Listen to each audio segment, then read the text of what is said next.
The brewer prepares the wort. The beer is finally made by the yeast.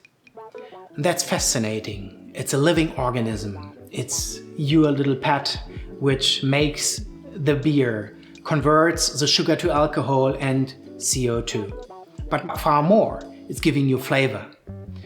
And therefore we have a lot of different yeast strains. You may stick to the recipe you have in your malt kit, but there are so many dry and liquid yeasts which give you a different flavor. Either by low fermenting, leaving a lot of sugar, which gives you sweetness, or by high fermenting, making a very dry alcohol-rich beer. And also by producing esters or higher alcohols, which are part of the beer bouquet you want to have, but can also be too much, or just fitting to a certain beer style. There's for almost every beer style a yeast strain available. You may choose in the beginning dry yeast because it's easy to use and to pitch. But don't forget, still living organism, avoid heat from the sun or from your boiling kettle. Then just pitch it according to the recommendations.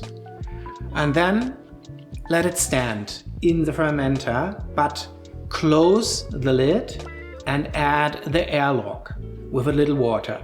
You see a lot of bubbles coming out after maybe 1 day of hefty fermentation. Don't worry if it doesn't start that quickly. And it can pause and come back again.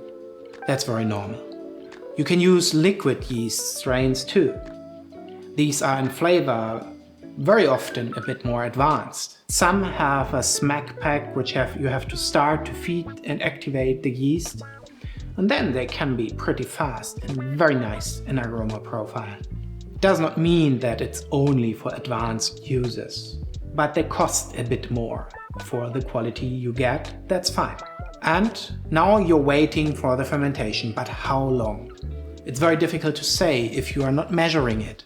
So you can use a refractometer and making a quick fermentation on a heating or a very warm place to know what is the final attenuation.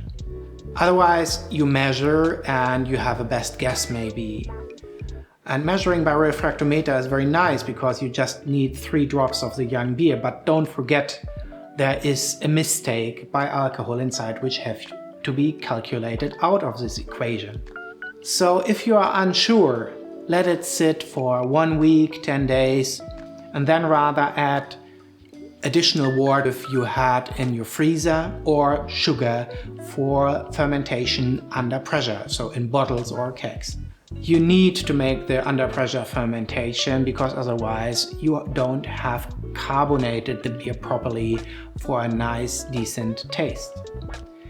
And doing that is our next step. Bottling and fermentation in the keg and bottle.